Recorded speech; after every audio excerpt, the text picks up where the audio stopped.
Karad sir, बारोळकर Maharaj, बोरंडे sir,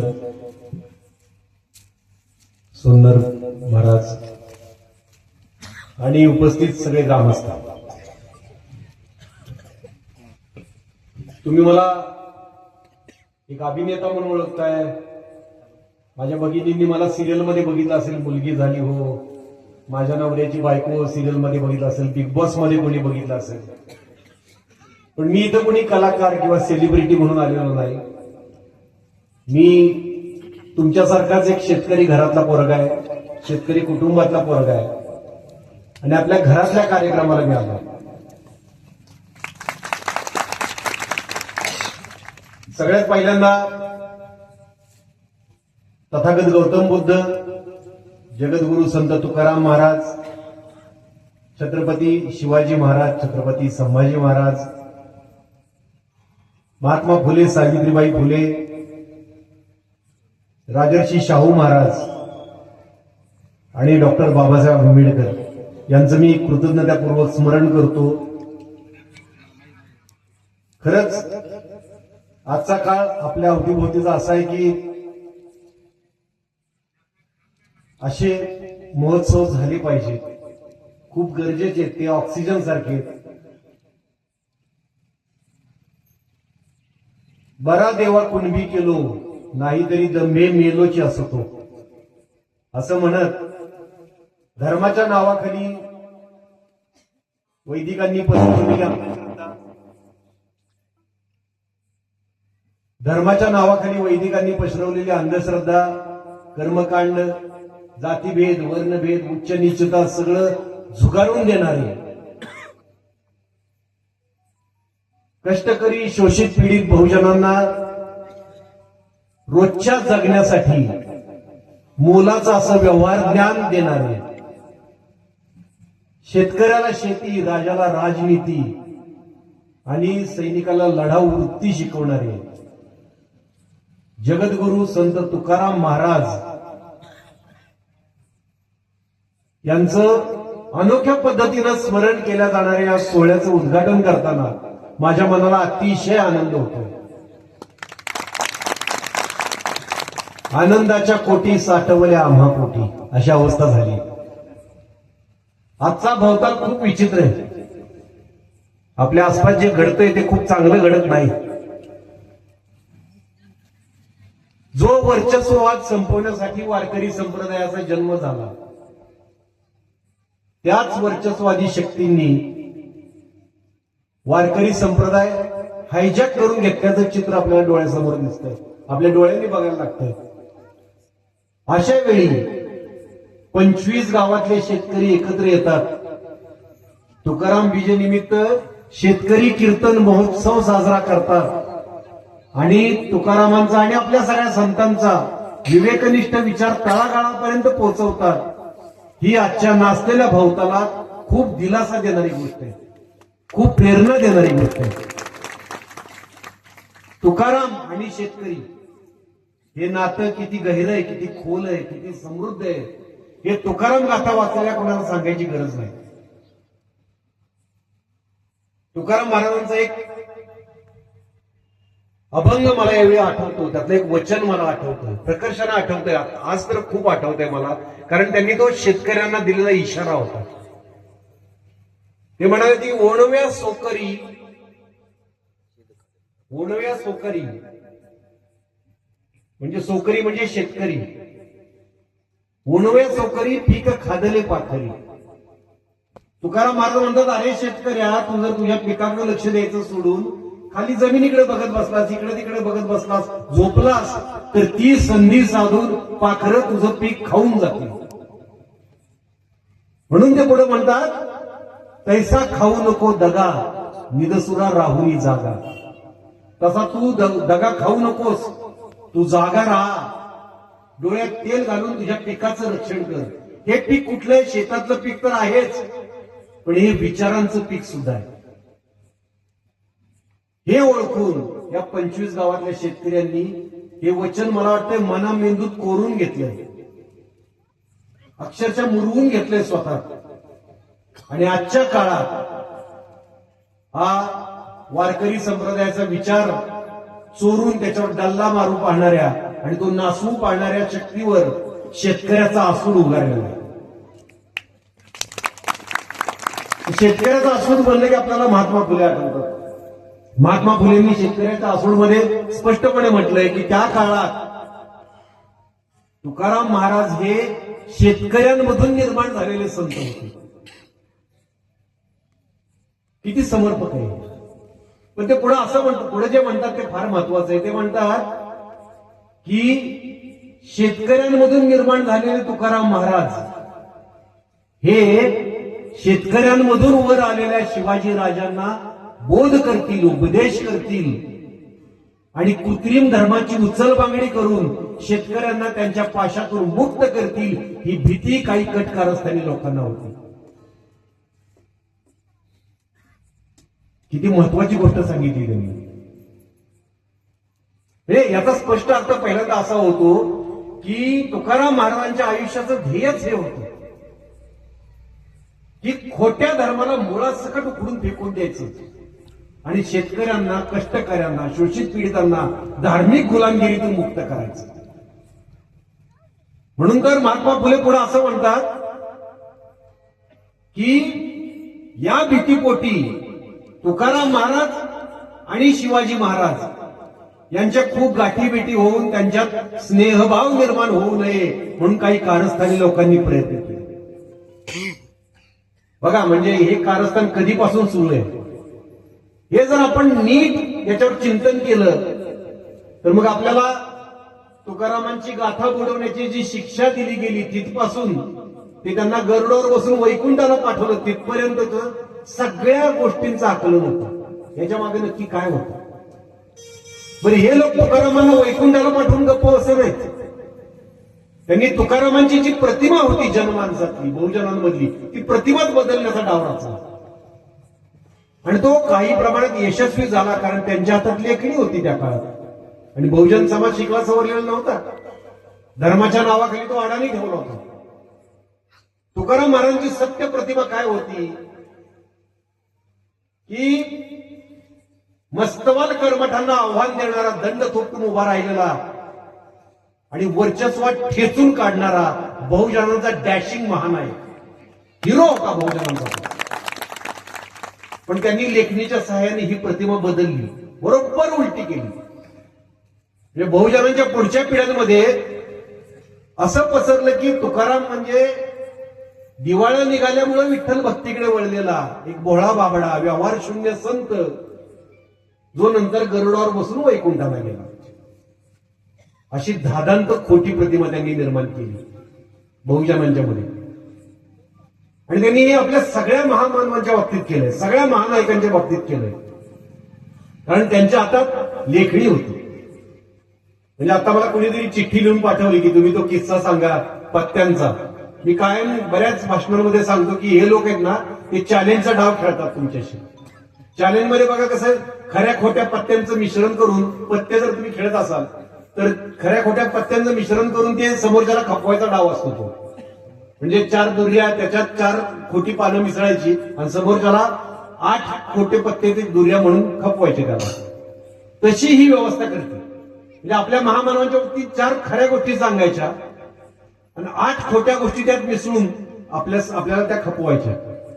पहिल्याने 4 खऱ्या गोष्टी सांगितल्यावर आपला विश्वास बसतो आणि मग खोट्या गोष्टी अशा बेमालूमपणे मिसळायच्या की त्या महामानवाची प्रतिमाच बदलून जाते आपल्या मनातली. आणि हा डाव त्यांनी सगळ्या आपल्या छत्रपती शिवाजी महाराजांच्या बाबतीत तर खेळलाच, आजपर्यंत खेळतात. छत्रपती शिवाजी महाराजांच्या बाबतीत आता आमच्या क्षेत्रात आजकाल खूप सिनेमे येत आहेत त्यांच्यावरचे, महाराजांवरचे. म्हणजे बघा, महाराजांचा जय जयकार तर करायचा, त्यांना महान तर म्हणायचं, पण त्यांची महानता कशात होती हेच लपवून ठेवायचं. असा डाव ते खेळतात. हे जे सिनेमे येतात, म्हणजे आता पण सिनेमे येतात, पूर्वीपासून सिनेमे येतात. मला सांगा, छत्रपती शिवाजी महाराजांच्या फक्त मोजक्याच कथा तुम्हाला दाखवल्या जातात. अफजल खान, शाहिस्ते खान, पन्हाळगडाचा वेढा, आग्र्याहून सुटका, एवढ्याच कथा.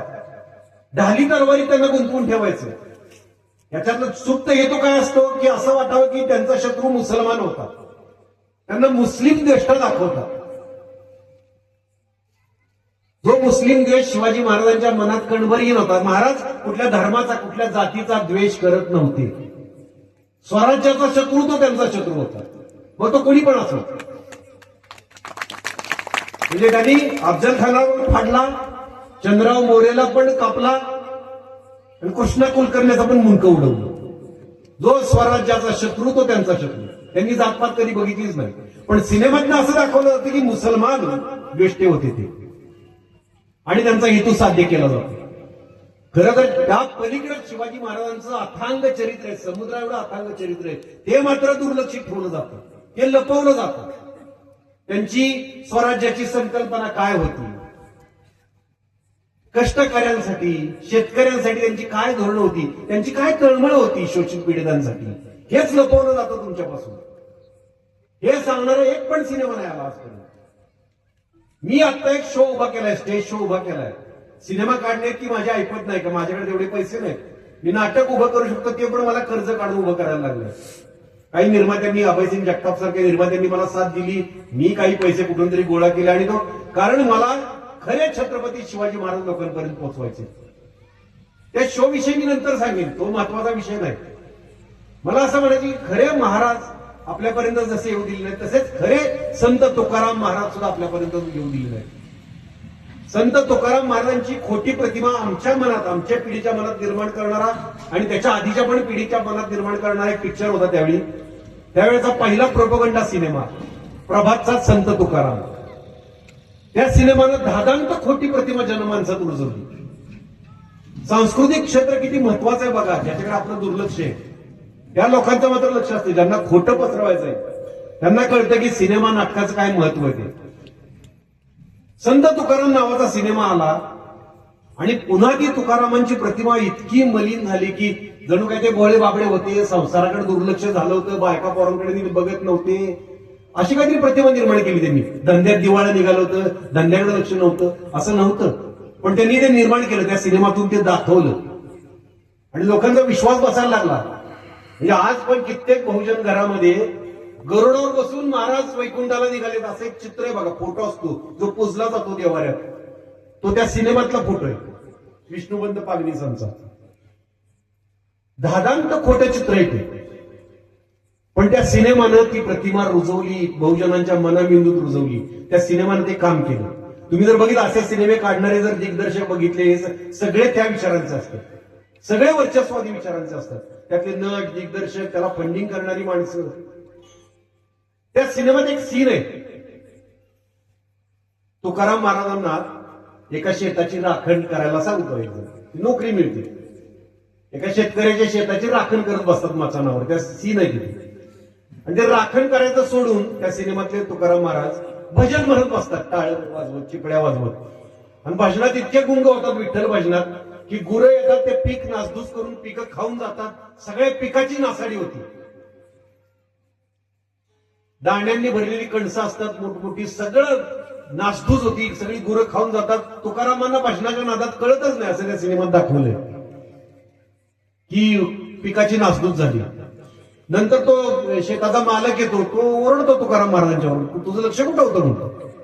अरे सगळं माझं नुकसान झालं, माझं सगळं पीक गुरं खाऊन गेली, तू भजन म्हणून बसलाय, टाळ कुठत बसलायस तिथं.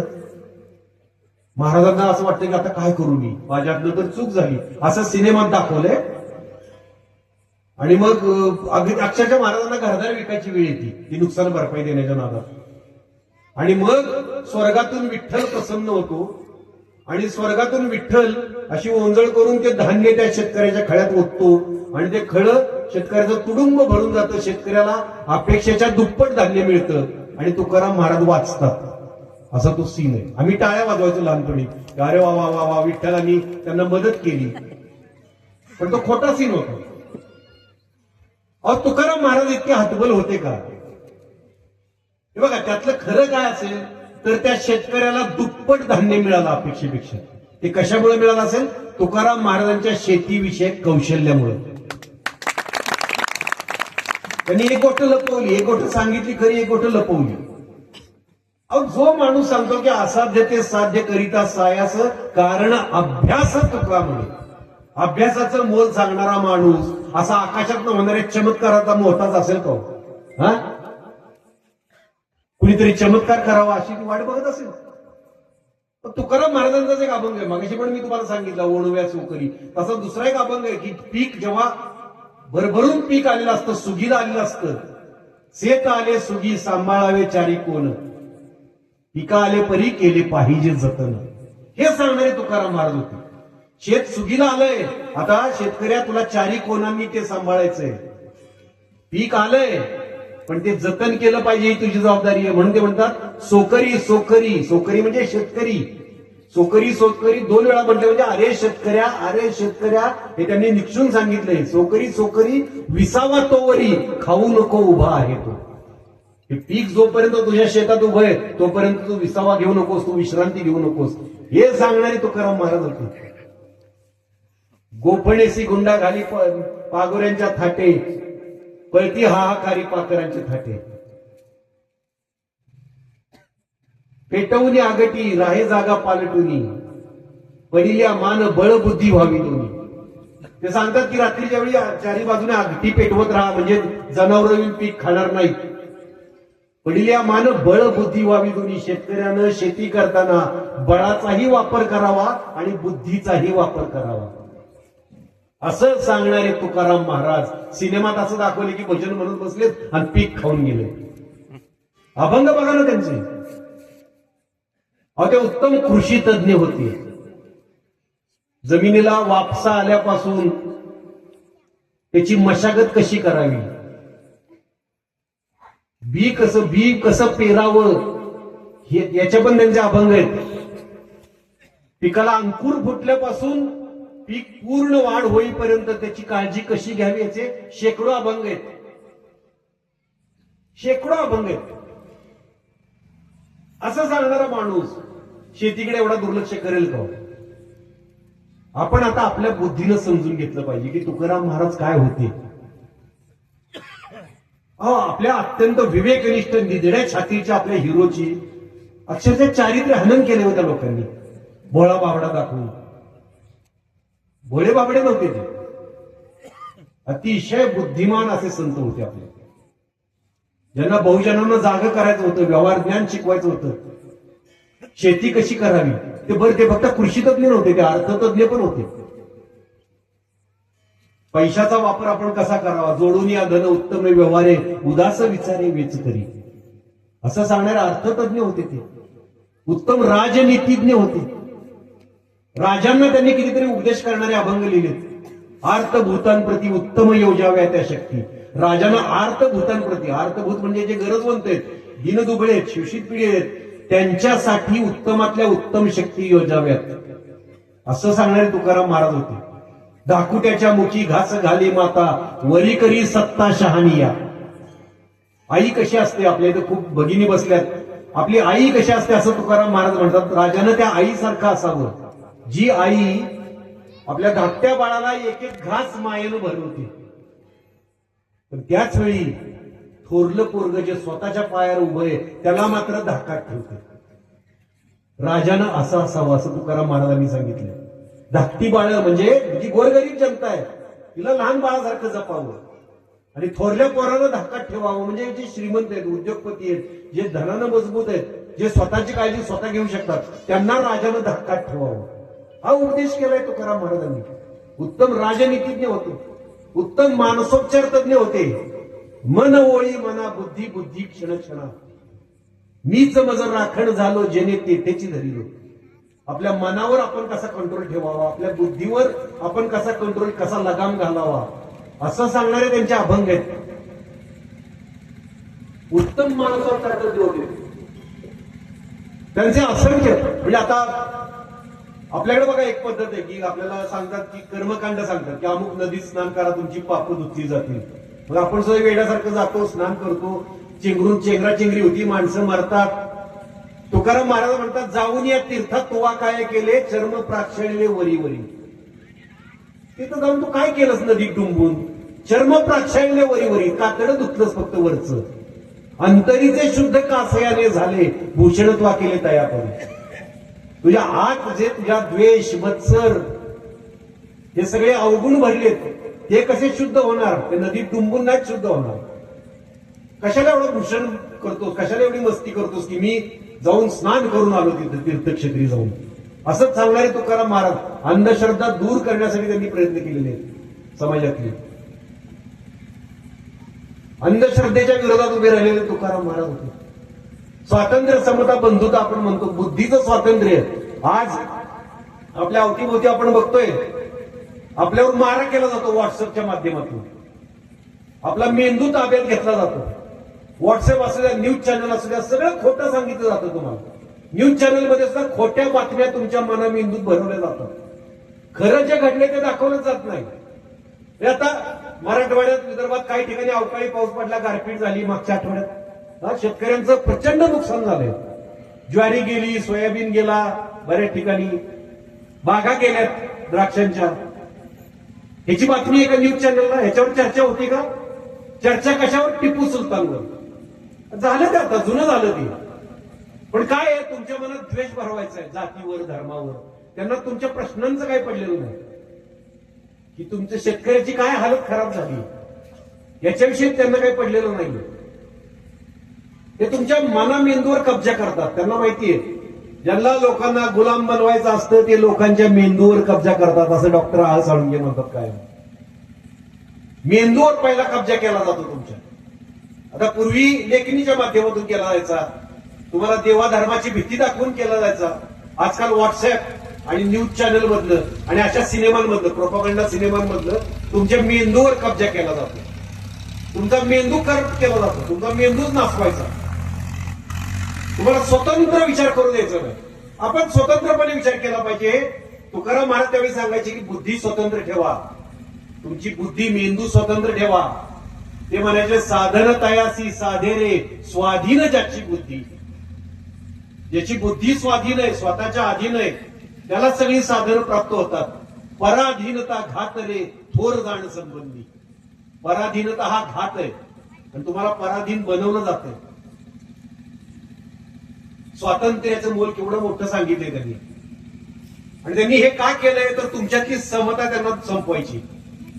वारकरी संप्रदायाने समता मानली. चोखा महाराला कीर्तनाचा मान दिला, जनाबाईला कीर्तनाचा मान दिला, गोरा कुंभार, सावता माळी, जगन्मित्र नागा, परिसा भागवत, सगळ्या जाती धर्माचे संत एकत्र आले आणि वारकरी संप्रदाय उभा राहिला. कीर्तन परंपरा सुरू झाली. आज ही समता बिघडवण्याचं काम चाललंय. मराठा विरुद्ध ओबीसी, ओबीसी विरुद्ध दलित, बसा भांडत तुम्ही. कुणाला काही मिळणार नाही हे कुणालाच कळत नाही. कुणालाच काही मिळणार नाही. त्यांना फक्त तुमच्यात भांडण लावायचे. तुला दिल्यासारखं करायचं, त्याला जळवायचं, त्याला तुझ्या विरुद्ध उभं करायचं, जेणेकरून तुमच्यात फूट पडली की त्यांचा फायदा आहे. आणि ती समता जी नासवायचा, तो त्यावेळी तुकाराम महाराजांनी समतेचा संदेश दिलाय.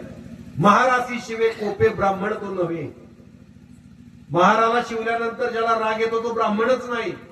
तया प्रायश्चित्त काही देहत्यागिता नाही. एवढं मोठं बंड केलं तुकाराम महाराजांनी. प्रायश्चित्त देण्याचा अधिकार हा त्या काळात फक्त उच्चवर्णीयांना होता.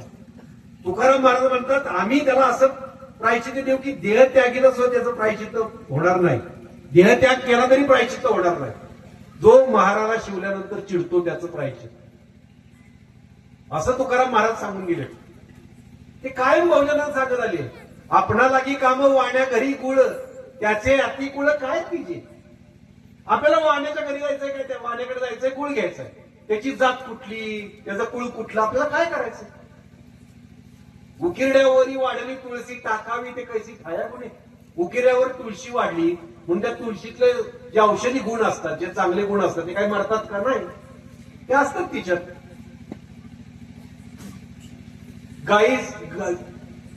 गाई विषयी ते बोलतात. गाई वाटेल ते खाते म्हणून तिचे दूध काय सेवू नये असं विचारतात ते.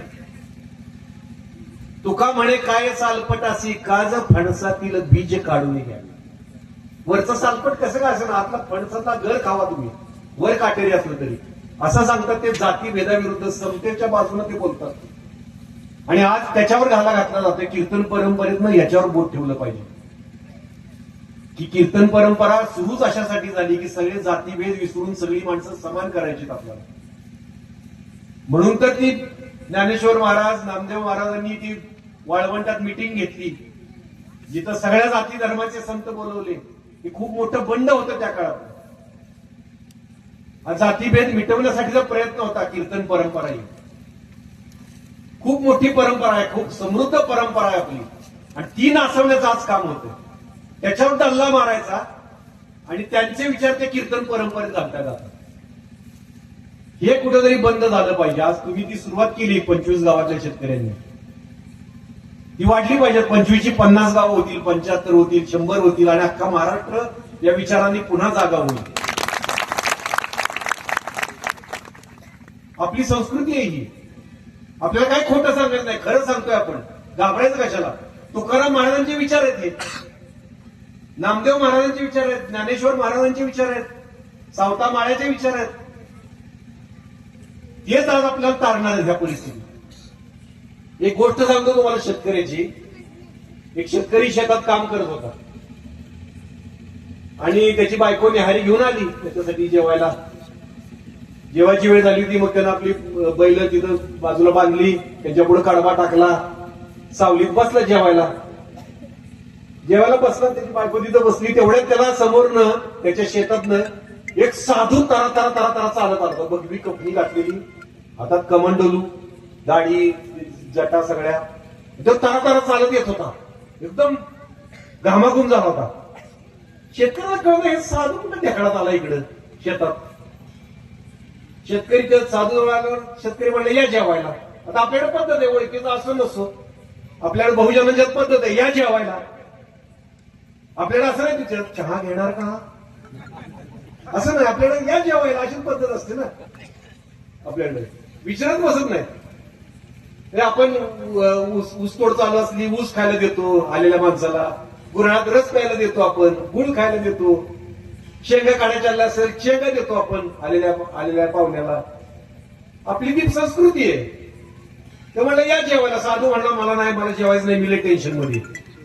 तर म्हणलं बसा तरी सावलीला. नाही नाही म्हणतो मी लय टेन्शन मध्ये. अहो तुम्ही घामाघूम झालाय, काय झालं? नाही साधू म्हणतो मी लय टेन्शन मध्ये. काय विचारू नका, मला चेष्टा करायची वेळ नाही. तो म्हणतो अहो टेन्शन कसलं, तुम्ही तर साधू आहे, तुम्हाला कसलं टेन्शन? तुमचं लग्न झालं का म्हणतो, बायको आहे का तुम्हाला? साधू म्हणतो नाही. मग कसलं टेन्शन आहे तुम्हाला? म्हणतो साधू म्हणतोय बघा चेष्टा करायची वेळ नाही, मी माझं डोकं फिरलं. काय झालं? तर साधू म्हणतो इथनं मी तुमच्या शेतात येत होतो, ते शेतात मला ढेकळात एक सोन्याचं मोठं कडं सापडलं. सोन्याचं कडं सापडल्यावर माझ्या मनात संघर्ष सुरू झाला. म्हणला माझ्या मनात 2 दिवस सुरू झालं की हे कडं आता आपल्याकडे ठेवावं का ज्याचं आहे त्याला द्यावं. आणि मला ठेवायचं वाटतं. एक मन म्हणते ठेवून घे, एक मन म्हणते दे, आणि या संघर्षात मी अडकलोय. मला टेन्शन आलंय, मी घामाघूम झालो. तुम्हाला मी आत्ता दिसतोय म्हणला, मी मगापासून 2-3 तास त्या ढेकळात बसलो होतो, मातीत विचार करत होतो की काय करायचं ह्या कड्याचं, हे कडे ठेवून घ्यायचं का द्यायचं. पण शेवटी माझा एक निर्णय झालाय. तर शेतकरी म्हणतो काय निर्णय झालाय? ते म्हणतो हे शेत तुमचं आहे ना. म्हणतो हो, तुमच्या शेतात मला हे कडं सापडलंय, हे कडं तुमचं आहे, मी ते तुम्हाला द्यायला हवे. त्यावेळी तो शेतकरी त्याला जे म्हणतो ते खूप महत्वाचं आहे. शेतकरी त्याला म्हणतो हे बघा, या शेतात जे उगवतं ते आमचं, सापडतं ते आमचं नाही. आपली संस्कृती ही जे उगवतं, आपण जे उगवतो तेच आपण घेतो. आयतं सापडलेल्यावर डल्ला मारायचा आणि ते घेऊन जायचं, ही संस्कृती त्यांची, आपली नाही. ही त्यांची संस्कृती. आपली संस्कृती काय आहे? आपण आपलं धान्य बी पेरतो, आपण मशागत करतो, आपण पीक वाढवतो, ते धान्य घरी आणतो ना आपण खातो. आयतं पीठ मागून खातो का? नाही. त्यामुळे आपली संस्कृती आपण जपली पाहिजे. आपलं जे विचारधन आहे, जे तुकाराम महाराजांनी आपल्याला दिले, सगळ्या संतांनी आपल्याला दिले, ते धन ते नासवण्यासाठी, ते पीक नासवण्यासाठी काही कारस्थानी झुंड्या सज्ज झाल्या, टपल्यात. आपल्याला त्यांच्यापासून हे पीक वाचवायचंय, त्याचं जतन करायचंय. आणि हे जतन करण्यासाठीच हा कीर्तन महोत्सव सुरू झालाय. त्याचं उद्घाटन तुम्ही माझ्या हस्ते केलं, मला खूप बरं वाटलं. कराड सरांनी, सुंदर महाराजांनी मला सांगितलं सगळ्यात पहिल्यांदा की आलंच पाहिजे तुम्ही, आणि मला ही यावेळी संकल्पना सांगितली, ती मला खूप बरी वाटली, खूप आवडली मला, की कुठलंही शोषण न करता आपल्या घरातल्या भाकऱ्या घेऊन तुम्ही येताय आणि तुम्ही हे करताय. खूप चांगली गोष्ट आहे. विचार असाच पसरतो आणि तो विचार असाच पसरला पाहिजे. आणि आता मला आपण जे बाहेर सगळं निराशाजनक वातावरण झाले की वारकरी संप्रदायात भलतेच लोक घुसले, भलताच विचार, कीर्तनकार भलतच काहीतरी स्टँडअप कॉमेडी करायला लागले, त्यात असा काहीतरी एक विचार सांगणारा कीर्तन महोत्सव सुरू होतोय. ही एका क्रांतीची सुरुवात आहे, ही क्रांतीची बीज आहे आणि महाराष्ट्रभर पसरणार. आणि खरं तर माझा हा खूप मोठा सन्मान आहे, तुम्ही मला बोलवलं. मी छोटा कलाकार आहे, मी कुणी खूप मोठा सेलिब्रिटी नाही, पण तुम्ही महाराष्ट्रभरातले लोक मला एवढं प्रेम देताय. त्या प्रेमाचंच बळ आहे की त्या बळावर मी आणखीन लढायला सज्ज होतो. खूप बरं वाटतं मला. आणि अशी जीवातली माणसं आहेत. माझे वडील मागच्या वर्षी गेले, वडिलांचं आता गुढीपाडव्याला गेले. या गुढीपाडव्याला पहिलं श्राद्ध आहे. मी म्हणलं सोनर महाराजांना म्हणलं मला तुमचं कीर्तन पाहिजे तिथं, माझ्या अगदी घरातली माणसं असतील, पण हा विचार जो आहे ना, वारकरी संप्रदायातला हा विचार हा अजून तळागाळापर्यंत पोहोचला पाहिजे. माझ्या अगदी मोजकी घरातली माणसं असतील 100-150, पण मला तुम्ही पाहिजे तिथं. आणि तुम्ही तो विचार सांगितला पाहिजे, जो संत विचार, खरा विचार आहे. कारण कसं आहे की पिकतं तिथं विकत नाही आपण म्हणतो, तसंच आहे की मी त्यांच्या घरातल्या माझे विचार कोणी ऐकत नाहीत, महाराज आल्यानंतर महाराजांचे विचार ते ऐकतील. आणि असंच असतं. तर महाराज पण येत आहेत. कराड सरांनी आता मी जो तुम्हाला म्हटलं की शिवाजी महाराजांचा खरा इतिहास सांगणारा शो उभा केलाय.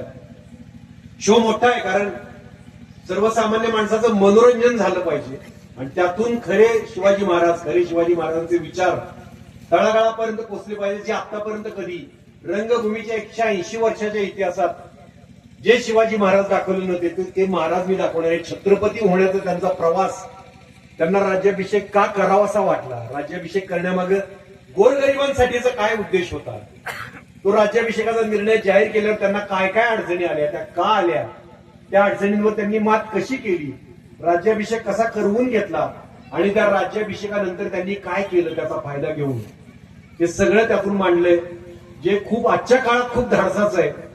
खरं तर जो विचार मांडायला 180 वर्ष लोक घाबरत होते, तो आत्ताच्या काळात मी मांडतोय. म्हणजे त्या काळातही कुणी मांडला नाही, ज्या काळात संविधानाचं राज्य होतं खऱ्या अर्थाने, त्या काळातही कुणी हा विचार मांडला नाही आणि मी आत्ताच्या काळात मांडायला जातोय.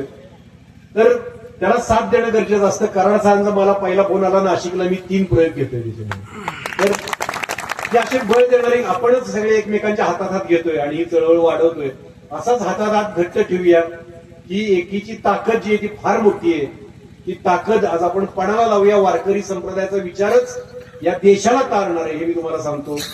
आणि माझे 4 शब्द संपवतो. मला तुम्ही इथं बोलवलं, खूप खूप खूप आभारी आहे तुमचा.